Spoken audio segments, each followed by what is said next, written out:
ओमज्ञानतिमिरान्धस्य ज्ञानञ्जनशलाकया चक्षुरुन्मिलितं येन तस्मै श्रीगुरवे नमः। श्रीचैतन्यमनोभीष्टं स्थापितं येन भूतले स्वयं रूपः कदा मह्यं ददाति स्वपदान्तिकं। वन्देऽहं श्रीगुरौ श्रीयुतापदकमलं श्रीगुरुन् वैष्णवांश्च श्रीरूपं साग्रजातं सहगण रघुनाथान्वितं तं सजीवं साद्वैतं सावधूतं परिजनसहितं कृष्णचैतन्यदेवं श्रीराधाकृष्णपादान् सहगणललिता श्रीविशाखान्वितांश्च। हे कृष्ण करुणा सिंधु दीनबंधु जगतपते गोपेश गोपिका कांत राधा कांत नमस्तुते। तप्त कांचन गौरांगी राधे वृंदावनेश्वरी वृषभानुसुते देवी प्रणमामि हरिप्रिये। वाञ्छाकल्पतरुभ्यश्च कृपा सिन्धुभ्येव च पतितानां पावनेभ्यो वैष्णवेभ्यो नमो नमः। जय श्री कृष्ण चैतन्य प्रभु नित्यानंद श्री अद्वैत गदाधर शिवासादि गौर भक्तवृंद। हरे कृष्णा कृष्णा कृष्णा हरे हरे, हरे राम राम राम हरे हरे। नमो विष्णुपादाय कृष्णप्रेष्ठाय भूतले श्रीमते भक्तिवेदांत स्वामिन्निति नामिने। नमस्ते सारस्वते देवे गौरवाणी प्रचारिणे निर्विशेष शून्यवादी पाश्चात्य देश तारिणे। हरे कृष्णा। भगवद गीता अध्याय पहला श्लोक संख्या 40। अधर्म अभिभवात् कृष्ण प्रदुष्यन्ति कुलस्त्रियः स्त्रीषु दृष्टासु वार्ष्णेय जायते वर्ण संकर।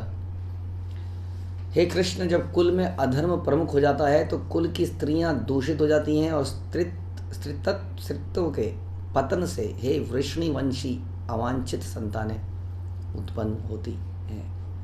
तो इसके पहले हमने सुना था कि अर्जुन बेसिकली ये बताना चाह रहे हैं कि यदि इन लोगों को मार देंगे तो परिवार समाप्त हो जाएंगे। तो अर्जुन बताना चाह रहे हैं कि परिवार का कुछ पर्पज़ है समाज के अंदर। परिवार का पर्पज़ केवल बच्चे को बड़ा कर देना नहीं है, जैसे कि जानवरों के भी परिवार होते हैं और बच्चा बड़ा होता है और फिर परिवार का मुख्य पर्पज़ है कुछ संस्कारों को ट्रांसफ़र करना, this generation to next generation, इस प्रकार परंपरा चलती है। और ज्ञान आगे देखिए, ज्ञान के लिए तो स्कूल कॉलेजेस होते ही हैं या गुरुकुल होते ही हैं, लेकिन संस्कार के लिए यू नीड समबडी जो कि जिसको बच्चा ऑब्ज़र्व करे। क्योंकि जब आप स्कूल कॉलेज में हैं आजकल के हिसाब से देखा जाए तो क्लास होती हैं और बच्चा घर चला जाता है। तो क्लास के समय पर तो ज्ञान दिया जा रहा है और ज्ञान रिसीव किया जा रहा है, लेकिन उसकी प्रैक्टिकल एस्पेक्ट्स वो घर में सीखता है। या कई बार ऐसा होता है कि ज्ञान कुछ भी दे दिया जाए, क्योंकि घर में कुछ और देख रहा है तो वो सीख कुछ और रहा है। क्योंकि आदमी मुख्यतः ज्ञान देख के ऑब्ज़र्व करके लेता है।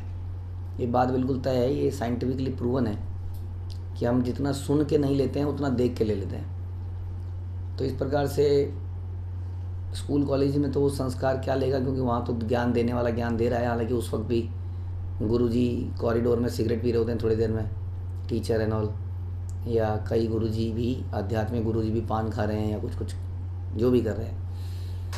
तो वो उसके हृदय में वो छाप छोड़ के नहीं जाते।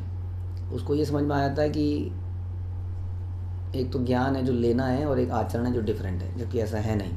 वो इन दोनों चीज़ों को अलग मान लेता है, इसलिए उसका दोगला करैक्टर हो जाता है, डुअल पर्सनैलिटी हो जाती है कि बोलना कुछ है करना कुछ है। तो इसलिए संस्कार ज़रूरी हैं, क्योंकि उसके लिए परिवार ज़रूरी है, क्योंकि परिवार में वो मोस्टली रहेगा, ऑब्जर्व करेगा पर्सनैलिटीज़ को, करेक्टर्स को घर के अंदर। हाँ, तो उसमें उसने बोला कि कुल परंपरा समाप्त हो जाएगी। अब आगे बता रहे हैं कि जब ये कुल भी अधर्म में प्रवृत्त हो जाता है, कुल का नाश होने से सनातन कुल परंपरा नष्ट हो जाती है। तो हमने सुना कि सनातन कुल परंपरा ये नहीं है कि ये मेरे मम्मी की शादी का लहंगा है, हमारी शादी में यही पहना जाता है, जब तुम अपनी बहू को जाओगी तो अपनी बहू को ही लहंगा देते जाना।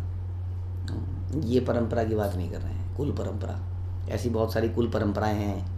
ये हमारे कुल पुरोहित हैं, ये हमारे कुल देवता हैं। अब भगवान तो एक ही हैं, आपके कुल के अलग कैसे हो सकते हैं। तो ऐसी कई कुलों की रीति चल गई। तो कुल परंपरा ये है जो हमने चर्चा करा था।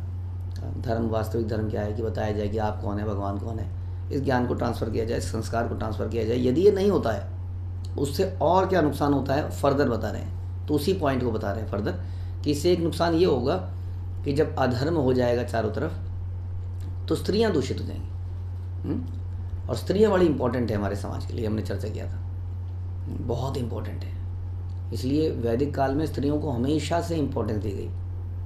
हाँ, ये पता नहीं कौन से एरा में ऐसा आया कि स्त्रियों को निम्न समझा गया, वैदिक काल में तो नहीं समझा गया एटलीस्ट, क्योंकि सिर्फ वैदिक काल में हमने देखा है कि स्वयंवर होते थे, जहाँ एक स्त्री लड़कों की परेड लगी है, रिजेक्टेड। कितनी बड़ा ह्यूमिलेशन है इतने सारे लोगों के बीच में रिजेक्टेड।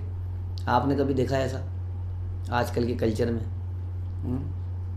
कि लड़के लाइन से खड़े हैं और स्त्री कह रही है नहीं बेकार है, नहीं बेकार है, नहीं बेकार, हाँ ये ठीक है।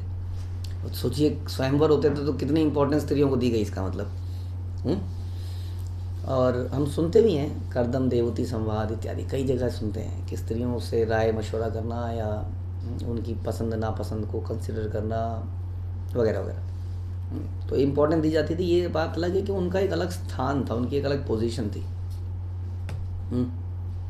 They should be under protection जैसे कि राजा है, राजा को अंडर प्रोटेक्शन में रखा जाता है, राजा ही मर गया तो क्या होगा, वैसे स्त्रियों को रखा। लेकिन स्त्रियों का रोल इज़ डिफरेंट। ये हमारा वैदिक कल्चर कहता था कि मार्केट में उतर जाना उनका काम नहीं है, उनका काम डिफरेंट है। उनका काम परिवार बनाना, इसलिए होम मेकर, जैसे आज नया वर्ड आ गया एक home maker, she is a home maker actually में। Madalasa I believe is the name of a woman, जो कि अपने एक बच्चे को राजा की ट्रेनिंग दी, राजा बना दिया, एक बच्चे को ब्राह्मण की ट्रेनिंग दी, ब्राह्मण बना दिया। क्योंकि जैसा हम चर्चा कर रहे हैं कि बच्चा आचरण से देखता है तो मोस्टली अपनी माँ को देखता है। पिताजी बाहर जाते हैं कामकाज के लिए तो माँ के आचरण से, माँ की चीज़ों से ही उसको सीख मिलती है। तो माँ अगर कृष्ण भाव में है तो बहुत सारी कथाएँ वो सुनाएगी, सोते हुए उठते हुए बहुत सारी चीज़ें सिखाएगी, ऐसा नहीं करना चाहिए, ये नहीं करना चाहिए, आपको ऐसा नहीं बोलना चाहिए, आपको ये नहीं, आचरण। और माँ ही गड़बड़ होगी तो बोलेंगे बेटा क्या किया आपने, आज स्कूल में ऐसा कर दिया, बच्चा वहीं सुन रहा है। वो माँ की ममता कई बार उल्टा भी कर देती है। तो माँ जो है टीचर को डांट रही है, किसी को कुछ बोल रही है, किसी से लड़ रही है, तो उल्टा असर हो गया, तो आचरण डिफरेंट देखने को मिल गया। तो बच्चे के अंदर वही चला जाता है, क्योंकि वही ऑब्जर्वेशन उसी के माँ की ज़्यादा ऑब्जर्वेशन है। इसलिए womens are very critical, very important, they play very important role in making the society. Not only they are house makers but they are society makers. क्योंकि उन्हीं से मोस्टली ये जो आचरण जाता है। अब प्रभुपाद कह रहे हैं कि they are very prone to being contaminated. जैसे कि एक बच्चा है, बच्चे को बड़ी आसानी से फुसला दिया जा सकता है, वैसे एक वुमन को आसानी से फुसलाया जा सकता है। By nature they are, you can say, इतनी बुद्धि नहीं है या चालाकी वाली बुद्धि नहीं है। तो चालाकी को समझ पाना वो बात अलग है। शास्त्रों में बहुत कुछ बोला गया है वुमन बॉडी के लिए। If you think you are woman body then it's okay, otherwise हम वी आर स्पिरिट सोल। तो वुमन बॉडी के लिए तो बहुत कुछ बोला गया है, लेकिन देखा जाए तो जल्दी धोखाधड़ी में आ सकती हैं। और इसी कारण जल्दी धार्मिक कार्यों में भी आई थी। अधिकतर धार्मिक कार्यों में वुमन ही दिखती हैं। बाहर किसी धार्मिक कार्यों में 90% वुमन दिखती हैं, इस्कॉन में 60% दिखती हैं, दिख सकती हैं, लेकिन यहाँ पर ज़्यादा हैं। तो जल्दी से किसी प्रोसेस को समझ लेती हैं। और कई बार अगर माता अगर इस प्रोसेस में आ जाती है तो घर को बदल देती है। तो इट इज़ वेरी इंपॉर्टेंट, क्योंकि वो वुमन ही कल को एक संतान को जन्म भी देती है। तो चेतना से चेतना ट्रांसफ़र होती है। कयादू के बारे में हम सुनते हैं। कयादू जो है हिरण्यकश्यपु की वाइफ थी और वो नारद मुनि के आश्रम में श्रवण करती थी नारद मुनि के प्रवचनों का। तो बाद में उनके प्रहलाद महाराज पैदा हुए। तो इस प्रकार कुंती महारानी एक बहुत बड़ी भक्तन थी, तो उन्होंने पांडवों को बहुत बढ़िया ट्रेनिंग दी, कैसे परिस्थिति को देखा जाए, हर परिस्थिति में कैसे भगवान का चिंतन किया जाए, दुख में भी कैसे भगवान का चिंतन किया जाए। ऐसे चिंतनों से वो आगे बढ़ी, उन्होंने बच्चों को परवरिश करी, तो पांडव इतने महान भक्त बने।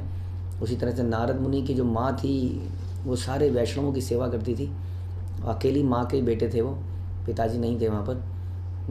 तो उनके उस सेवा भाव को देख देख के, वैष्णवों की सेवा देख देख के नारद मुनि इतने बड़े भक्त बन गए। तो इसलिए बता रहे हैं कि ये बड़ा ज़रूरी है कि कुल की स्त्रियाँ उनकी प्रोटेक्शन किया जाए, क्या कि अच्छी संतान उत्पन्न हुए। शुद्ध चीज़ शुद्ध चीज़ को पैदा करेगी। तो आध्यात्मिक उन्नति के लिए समाज में अच्छी संतान उत्पन्न होना चाहिए।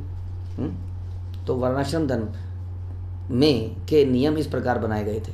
ऐसी संतान समाज में स्त्री के सतीत्व और उसकी निष्ठा पर निर्भर करती है। प्रभुपाद कह रहे हैं जिस प्रकार बालक सरलता से कुमार्गामी बन जाता है, वैसे स्त्री भी बड़ी जल्दी पतोन्मुखी होती है। अतः बालकों तथा स्त्रियों दोनों को समाज के वयोवृद्धों की संरक्षण आवश्यक है। अब ये जो है चीज़, ये उनका हरेसमेंट नहीं है, ये उनके ऊपर जानवर जैसा व्यवहार नहीं है, ये उनकी प्रोटेक्शन है। हम देखते हैं आज भी जो जैसे आप देखते हैं कि अब जयपुर के अंदर हवा महल है। अब वो हवा महल क्या है, कि स्त्रियां जो हैं नीचे से कोई जब जुलूस जा रहा होगा, कुछ हो रहा होगा, तो कितना बड़ा अरेंजमेंट है कि हवा महल बनाया गया जहाँ पे बहुत सारी विंडोज़ बनाई गई कि जो स्त्रियां हैं वो वहाँ से देख सकें। और उनको ऐसे, क्योंकि भीड़ में आएंगी, कुछ गलत व्यवहार होगा, कहाँ निकलना पड़ेगा उनको, तो वो लेकिन ऐसा भी नहीं है नहीं तुम नहीं देख सकते, तुम सुरंग में घुसी रहो। वो ऐसा हवा महल बनाया कि आज पूरी दुनिया उस हवा महल को देखने जाती है। वो हवा महल बनाया स्त्रियों के लिए गया है, ताकि उन झरोकों से वो देख पाएँ।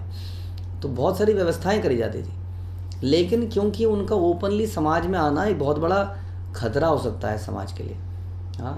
क्योंकि मेल कुछ कम नहीं है, मेल एक जानवर की तरह है। देखा जाए तो लस्टी एनिमल, जो कि स्त्रियों के ऐसे व्यवहार से बड़ी आसानी से करप्ट हो जाते हैं और स्त्रियों को कंटामिनेट कर देते हैं। लेकिन अब ऐसा नहीं रहा, तो आप जानते हैं क्या क्या हो गया इसकी वजह से। ये लिव इन रिलेशनशिप, अब स्त्रियाँ just to show that we are not far off from the boys, so बराबर बनने के लिए वो थोड़ा सा मॉडर्न बनने के चक्कर में सब गड़बड़ होती जा रही है। अब शादियाँ नहीं हो रही हैं, अब लिव इन रिलेशनशिप बन रही है। शादी के पहले अबॉर्शंस हो रहे हैं, छोटे छोटे कपड़े पहनते हैं अट्रैक्ट करने के लिए।